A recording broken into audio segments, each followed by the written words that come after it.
morning students, welcome once again in Club International online classes। देखिए बेटा, पिछले जो लाइव क्लास थी अपनी, उसके अंदर चैप्टर नंबर 2 जो अपन ने स्टार्ट किया है in the chemistry for the queries, तो उसमें इतनी ढेरों सारी क्वेरीज आई हैं, तो मैंने सोचा एक क्वेरीज का एक lecture as a video lecture आपको मैं प्रोवाइड करवा दूँ, जिसके अंदर आपके जितनी भी मोस्ट ऑफ द क्वेरीज है उनको मैं इंक्लूड कर लूँ ताकि आपको प्रॉब्लम ना हो।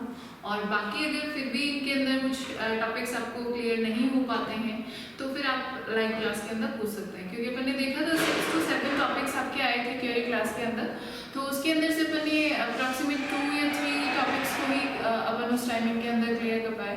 तो आपके जो क्वेश्चंस हैं वो जल्दी से जल्दी आपकी क्वेरीज सॉल्व हो जाए, तो ऑब्वियस है कि आप फर्दर ऑन मूव करें फॉर द नेक्स्ट चैप्टर।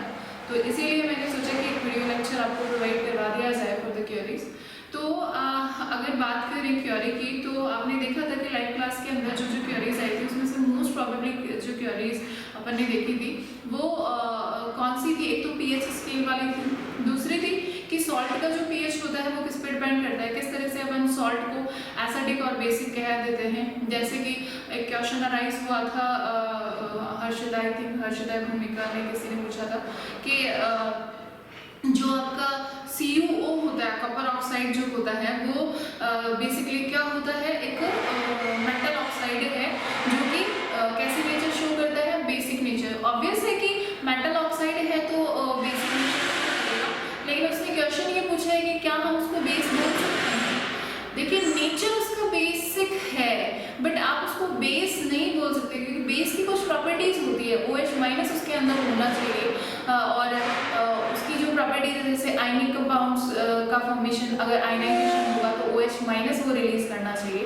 तो ऐसा आप कॉपर ऑक्साइड के अंदर नहीं देखेंगे, हालांकि उसके अंदर नेचर बेसिक होगा क्योंकि उसकी pH जो होगी वो बेसिक नेचर होगी और उसकी प्रॉपर्टीज जब वो एसिड से रिएक्ट करेगा तो सॉल्ट का फॉर्मेशन करेगा अलॉन्ग विद द वाटर, जो कि एक बेस की टेंडेंसी होती है, क्योंकि बेस जो होता है वो एसिड से रिएक्ट करने के बाद आपको क्या देता है, सॉल्ट और वाटर प्रोवाइड करता है। That is also known as a neutralisation reaction. तो हाँ, आप उसे बेसिक नेचर्ड सॉल्ट कह सकते हैं, बट बेस कहना थोड़ा आपके लिए ठीक नहीं होगा, क्योंकि आप उसे बेस नहीं कह सकते, OH- वो कंटेन नहीं करता है। तो बेसिक नेचर्ड सॉल्ट आप उसे कह सकते हैं जिसकी नेचर बेसिक होती है। ठीक है, तो आज हम ये टॉपिक लेने वाले हैं पीएच वाला, और दूसरा कि सॉल्ट्स जो होते हैं वो एसिडिक और बेसिक नेचर कैसे शो कर पाते हैं, और तीसरा जो टॉपिक आज अपन इस वीडियो लेक्चर में लेने वाले हैं दैट इज क्रिस्टलाइजेशन वाटर, जो कि पिछले लाइव क्लास में काफ़ी इशू रहा था। तो चलिए इन तीनों चीज़ों पे आज अपन बात करते हैं। सबसे पहले अपन बात करते हैं पीएच पे। तो पीएच होती क्या है? पीएच मैंने आपको पिछली क्लास में बताया था, this is a power of hydrogen ions. किसका क्वेश्चन आया था मेरे पास कि how we will consider it as a concentrated and diluted. किस बेस पे अपन उसको डाइल्यूटेड और कॉन्सेंट्रेटेड किस बेस पे अपन शो करेंगे। तो मैंने आपको बताया था बेटा कि it is a comparative term for the 2 solutions. अगर 2 सॉल्यूशन को आप कंपेयर कर रहे हो, कंपैरिजन कर रहे हो उनका, तो कंपैरिजन करते टाइम जिसके अंदर H+ आयन या OH- ion, because we are not taking the particular acid और बेस, दोनों के लिए एक टर्म यूज कर रहे हैं, कॉन्सेंट्रेटेड एंड डाइल्यूटेड। तो चाहे आप एसिड ले रहे हैं चाहे आप बेस ले रहे हैं, तो कॉन्सेंट्रेटेड और डाइल्यूटेड जो आप टर्म यूज करेंगे वो किस बेस पे करेंगे, कंपैरिजन के बेस पे, कि किसके अंदर H+ आयन और किसके अंदर OH- आयन कम है। जिसमें कम है वो डाइल्यूटेड है, जिसमें ज्यादा है वो कॉन्सेंट्रेटेड है। तो basically this is the comparative term between the 2 solutions. तो यहाँ पे जब हम पीएच की बात करते हैं, this is the power of H+ ions. अब H+ आयन की पावर क्यों देखी जाती है? OH- आयन भी तो है बेस के अंदर। अगर देखते हैं अपन पीएच, तो वो किस बेस पे देखते हैं, OH- कंसीडर करते हैं अपन बेस में। तो यहाँ पे पावर ऑफ OH- क्यों नहीं है? नहीं, हमेशा जो पीएच होती है वो सिर्फ और सिर्फ किसके कंसीडरेशन में ली जाती है, H+ आयन की कंसीडरेशन में। मैंने आपको बताया भी था कि जो आपके बेसिस होते हैं उनमें भी H+ प्लस आयन एग्जिस्ट करते हैं but in the less amount due to the higher amount of the OH minus they will show the basic nature. ठीक है, ऐसा नहीं है कि उनके अंदर H प्लस आयन नहीं पाए जाते हैं, होते हैं, बट OH माइनस के कंसिडरेशन में वो बहुत कम होते हैं, बहुत लेस होते हैं, इतने लेस होते हैं कि वो अपना पावर शो ही नहीं कर पाते। OH माइनस का पावर कम होने की वजह से उसका नेचर जो होता है वो सप्रेस हो जाता है और किसका हाईलाइट होता है, OH माइनस आयन वाले का हाईलाइट हो जाता है nature. So these are these salts and these solutions will show the basic nature due to the presence of OH minus ion in the mole quantity। ठीक है, तो यहाँ पर जब अपन बात करते हैं pH की, this will be power of the H plus ion। अब मैंने आपको एक बात बताई थी कि जो pH होती है that is inversely proportional to the H plus ion, यानी जो pH है किसी भी सॉल्यूशन की this is inversely proportional to the H plus ions, यानी जिसके पास H प्लस आयन ज़्यादा होंगे उसकी pH जो होगी वो लेस होगी। जैसे कि एसिड्स की बात कर लें, जो कि मैंने आपको पिछले क्लास में बताया था कि H प्लस आयन जितने ज़्यादा होते जाते हैं, एसिड बेसिकली एसिड्स के अंदर H प्लस आयन बहुत ज़्यादा होता है। तो देखिए एसिड्स की अगर pH को आप बेसिस से कंपेयर करें तो उनकी बहुत कम होती है pH। तो जिनके H प्लस आयन ज़्यादा कॉन्सेंट्रेटेड होते हैं या ज़्यादा अमाउंट में होते हैं उनकी pH बहुत कम होती है। जिनके पास H प्लस आयन बहुत कम होते हैं उनकी pH बहुत ज़्यादा होती है। और pH रेंज मैंने आपको बताई थी 0 to 14, इसमें से 7 इज अ मिड पॉइंट, तो 7 को अपन मानते हैं न्यूट्रल pH जो कि आपके वाटर की होती है, नॉर्मल जो प्योर वाटर होता है that is neutral in nature and will show the 7 pH। Tap water जो भी आप यूज करते हैं that will be neutral pH water, और अगर pH है उसकी एसिडिक या बेसिक तो फिर वो हार्मफुल हो सकता है। ठीक है, 7 से बिलो यानी 0 to 6.9 ये जो pH रेंज होगी that will be acidic pH, acidic pH range होगी ये। ठीक है, और 7.1 से लेकर 14 तक की जो pH होगी that will be basic nature pH, basic pH होगी। अब आप कंपेयर कर सकते हैं, देखिए कैसे पता चलेगा कौन सा वाला स्ट्रॉन्ग एसिड है, कौन सा वाला वीक एसिड है, कौन सा वाला स्ट्रॉन्ग बेस है, कौन सा वाला वीक बेस है। तो जाहिर सी बात है जिसकी pH जो होगी वो लेस होगी, जैसे कि 7 हुई, 8 हुई, है ना। और अगर दूसरा सॉल्यूशन आपने 10, 11 का ले रखा है तो कंपैरिजन करके देख लीजिए, जिसकी ज़्यादा है वो कॉन्सेंट्रेटेड है, स्ट्रॉन्ग है, और जिसकी कम है वो वीक है। ठीक है, या फिर डाइल्यूटेड है। ठीक है, तो आप क्या कह सकते हैं कि जिसकी pH 7 के अप्रॉक्स आसपास हो, 7, 8, 9 के अप्रॉक्स, वो क्या होते हैं, वीक बेसिस होते हैं। लेकिन जिसकी pH अबाउट दी 10, 11, 12, 13 या इतनी हो 14 तक, तो वो कैसे होते हैं, स्ट्रॉन्ग बेसिस होते हैं। जैसे मैं आपको एक एग्जांपल बताऊं जो मैंने बहुत बार कंसिडर किया है, मिल्क ऑफ मैग्नीशिया, जिसको अपन क्या बोलते हैं, एंटासिड की फॉर्म में भी यूज करते हैं, और किस में यूज करते हैं अपन, जो इंडाइजेशन वाली प्रोसेस होती है, यानी डाइजेशन के अंदर जब आपके एसिड का अमाउंट ज़्यादा हो जाता है, एसिडिटी ज़्यादा हो जाती है, या फिर इंडाइजेशन की प्रोसेस के थ्रू, यानी जब अपच होती है तो इंडाइजेशन के टाइम पे जब एसिड बहुत ज़्यादा रिलीज होने लग जाता है, एसिडिटी से आप सफ़र करने लग जाते हैं, तब अपन क्या यूज़ करते हैं, मिल्क ऑफ मैग्नीशिया। एड्स अगर देख रहे हो तो टीवी के अंदर तो भी आपको पता चल जाएगा, उसके अंदर भी वो जो एक एग्जांपल मैं आपको बताऊं डाइजीन का, अगर ऑब्वियस है कि आप घर पे रहते हैं तो थोड़ा टाइम तो अपन टीवी के साथ स्पेंड कर ही रहे होंगे, तो उसके अंदर भी आपको साइंस पीछा नहीं छोड़ने वाली। तो अगर आप बहुत गौर से देख रहे हैं, हालांकि ऐड देखना कोई पसंद नहीं करता, बट अगर आपने देखा है और नहीं देखा है तो इस बार फिर से गौर करिएगा कि जो डाइजीन का आपके आता है ऐड, उसके अंदर वो बोलते ही यही है कि जो डाइजीन होती है वो आपके मिल्क ऑफ मैग्नीशिया के फंक्शन पे वर्क करती है। तो इस बार जब भी आप ये वाला ऐड देखें डाइजीन का तो थोड़ा गौर से सुनिएगा कि वो मिल्क ऑफ मैग्नीशिया ज़रूर बोलेगा। ठीक है, तो मिल्क ऑफ मैग्नीशिया है क्या, मिल्क ऑफ मैग्नीशिया है आपका MgOH का whole twice, that is a weak base. ये वीक बेस होता है, और वीक बेस है तभी तो अपन उसको ले पा रहे हैं। अगर स्ट्रॉन्ग बेस होता तो कैसा होता है, फ्लेमेबल होता है या हार्मफुल होता है। आपका अगर कोई भी पार्ट टच हो जाता है उसके साथ तो वो बर्न कर सकता है उसको। तो यहाँ पे अपन उसको एज अ एंटासिड यूज करते हैं एसिडिटी के लिए। तो उस कंडीशन में आप क्या कह सकते हो कि ये वीक बेस है, इसीलिए आप उसे इजीली क्या कर पा रहे हो, ले पा रहे हो। ठीक है, तो milk of magnesia is the MgOH का वोल्टेज। और इसकी पीएच अगर आप कंसीडर करेंगे, आपकी बुक में भी देखिएगा एनसीईआरटी बुक के अंदर, जहाँ पर आपकी पीएच स्केल दे रखी है। तो उस पीएच स्केल में कुछ सॉल्यूशंस की आपको पीएच उस पीएच स्केल के अंदर ही दे रखी है, जैसे ब्लड की भी दे रखी है 7.4।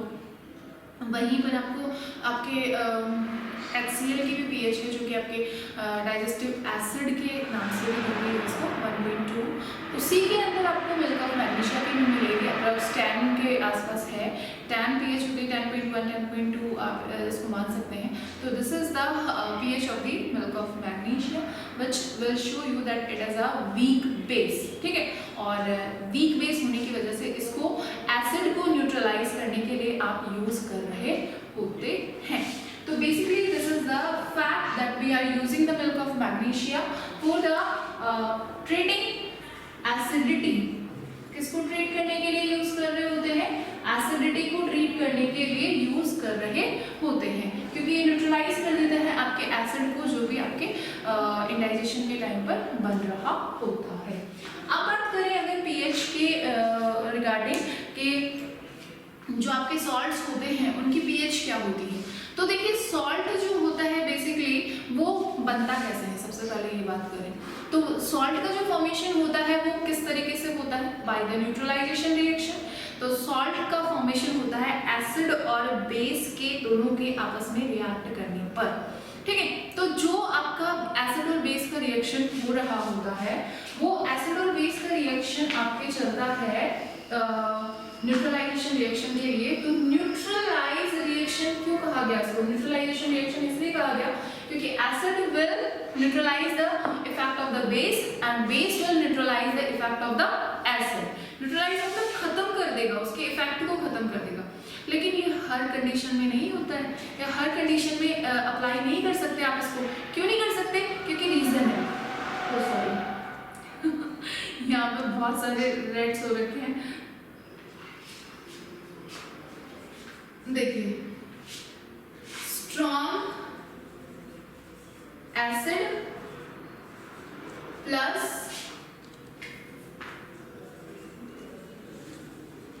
Week base. सेकेंड है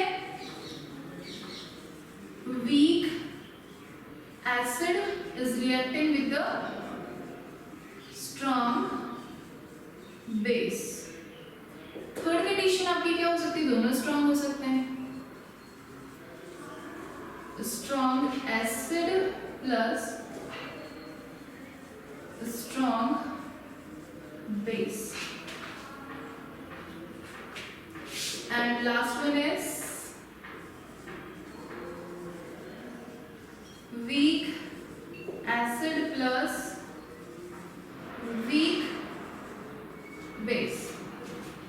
ठीक है, तो इन कंडीशंस में देखिए आप स्ट्रॉन्ग एसिड है मतलब H प्लस आयन बहुत सारे रिलीज करेगा। वीक एसिड है इसका मतलब OH माइनस थोड़े कम रिलीज होंगे। वीक एसिड है मतलब H प्लस आयन थोड़े कम रिलीज होंगे। स्ट्रॉन्ग बेस है मतलब OH माइनस काफी अच्छे अमाउंट पे रिलीज करेगा। स्ट्रॉन्ग एसिड है मींस H प्लस भी काफी ज्यादा रिलीज होने वाले हैं, और स्ट्रॉन्ग बेस है तो OH माइनस भी ज्यादा रिलीज होने वाले हैं। ठीक है, और इन दोनों में H प्लस और OH माइनस दोनों ही कम रिलीज होंगे। ठीक है, तो यहाँ देखिए न्यूट्रलाइजेशन बेसिकली क्यों कहा अपन ने, एसिड जो होता है उसको अपन लिखते हैं HX, क्योंकि एसिड में H प्लस जो होता है किसी भी हैलोजन के साथ जुड़ा हुआ हो सकता है हैलाइड पार्ट, जैसे कि HCl है तो Cl is the halide part, HBr है, HF है, HNO3 है, HSO4 है, H2SO4। तो इसके अंदर X is the rest part of the acid. उसके बाद अगर बेस की बात करें तो अपन बेस को शो करते हैं MOH से, जहाँ पे OH is the ion for the base and M is the metal. जैसे कि NaOH है तो Na is the metal, MgOH का वोल्टवाइज है Mg is the metal, COH का वोल्टवाइज है Ca इज द मेटल। तो किसी भी बेस की आप बात कर लीजिए, first part is the metal. तो जब भी हम इन दोनों को रिएक्ट करवाएंगे बेटा, तो रिएक्ट करवाते टाइम X जो होगा यानी rest part of the acid will react with the rest part of the base, MX बन जाएगा आपके पास और साथ में बनेगा HOH जो कि किसको फॉर्म करेगा, वाटर को, H2O। ठीक है, देखिए इस H प्लस ने इस OH माइनस के इफेक्ट को क्या कर दिया, खत्म कर दिया ना। H plus is the acidic, H plus minus is the basic. तो न्यूट्रलाइज का मतलब ही क्या है कि H प्लस जो होता है वो OH माइनस से रिएक्ट करके वाटर का फॉर्मेशन कर देता है। और जैसे कि मैंने थोड़ी देर पहले ही बात करी थी कि वाटर का जो pH होता है that is neutral pH, 7 pH होता है। तो 7 pH is the neutral pH, तो न्यूट्रल हो जाता है। MX क्या है, सॉल्ट। क्या बना ये, सॉल्ट बन गया आपका। ठीक है, तो ये सॉल्ट का फॉर्मेशन हो गया, HOH जो कि वाटर का फॉर्मेशन करेगा। तो यहाँ पे देखिए बेटा, यहाँ पे H प्लस आयन जो है वो ज्यादा अमाउंट में है जबकि OH माइनस लेस अमाउंट में। तो जितना OH बनेगा उतने OH को ही तो H प्लस क्या कर पाएगा, सप्रेस कर पाएगा या रिएक्ट कर पाएगा और वाटर का फॉर्मेशन कर पाएगा। जो एक्स्ट्रा अमाउंट में H प्लस बन गया वो इस सॉल्ट के साथ रह जाएगा और इस कंडीशन में बनने वाला जो सॉल्ट होगा वो due to the extra amount of H plus कैसा होगा, acidic in nature, acidic in nature. इसमें देखिए स्ट्रॉन्ग कौन सा है, OH माइनस स्ट्रॉन्ग है। स्ट्रॉन्ग माइनस OH माइनस ज्यादा रिलीज हो रहा है मतलब कि सॉल्ट के साथ आपके क्या रह जाएगा, OH माइनस रह जाएगा और सॉल्ट आपका क्या रहेगा, बेसिक इन नेचर।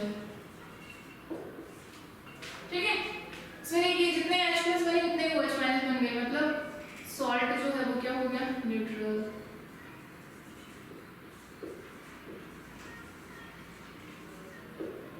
न्यूट्रल, इसमें सॉल्ट न्यूट्रल।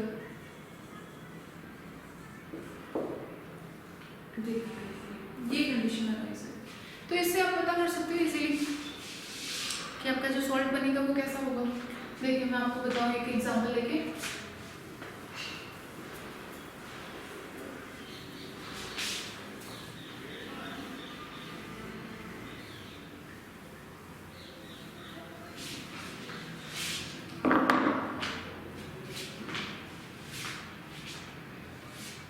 देखिए एग्जांपल सॉल्ट का, कॉमन सॉल्ट का ही लेते हैं। कॉमन सॉल्ट किससे बनता है, HCl और NaOH से। कैसे बनेगा, H will react with the OH, water का फॉर्मेशन हो जाएगा और साथ में निकलेगा Na और Cl, NaCl। ये कैसा है, स्ट्रॉन्ग एसिड है, ये कैसा है, स्ट्रॉन्ग बेस है।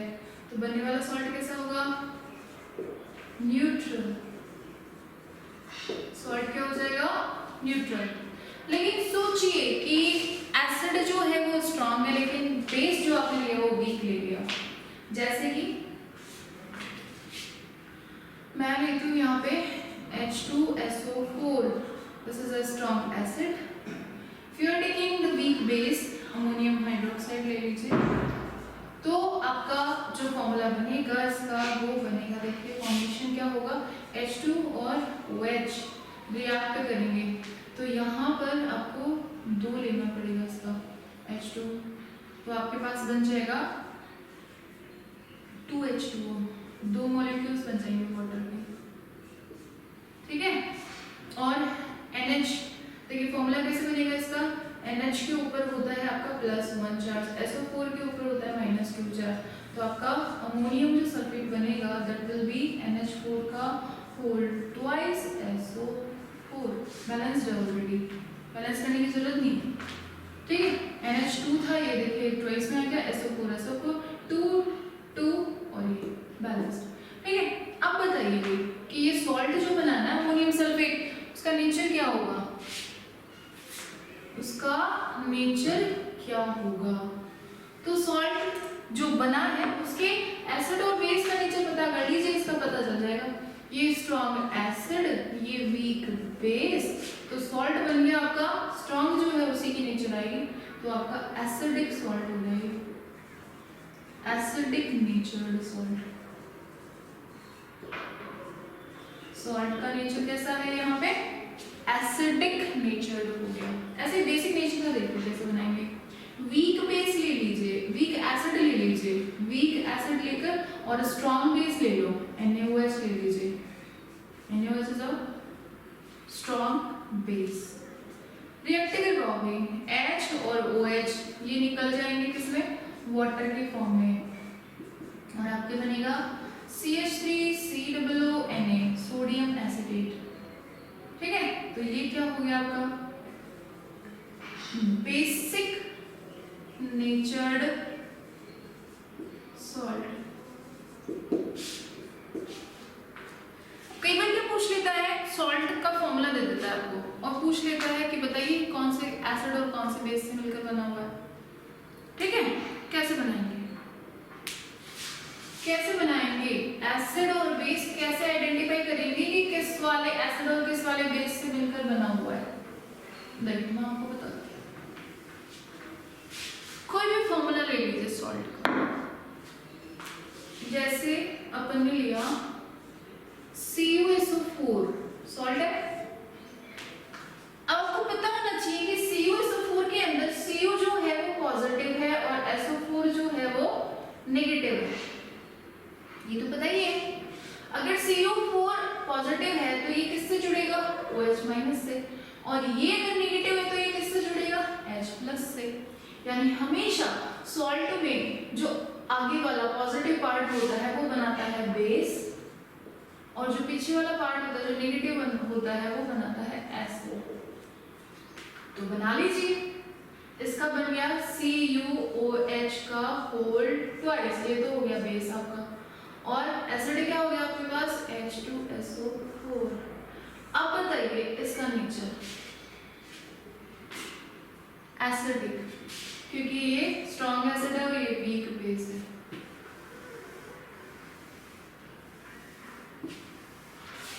ठीक है, तो आई थिंक अब आपको प्रॉब्लम नहीं होगी कि किस तरीके के बेस को अपन, किस तरीके के सॉल्ट को अपन एसिडिक बोले और किस तरीके के सॉल्ट को बेस बोले। Just identify the salt,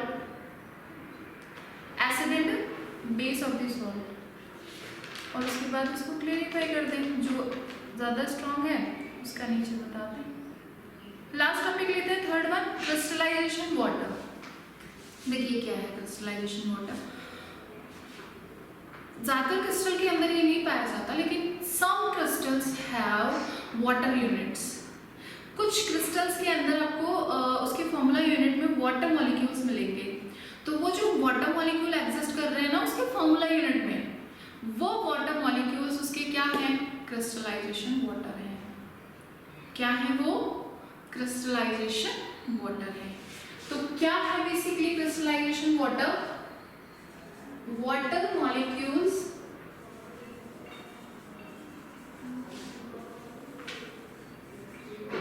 which exist in formula unit of salt of crystal, crystal of salt, formula unit of crystal of salt।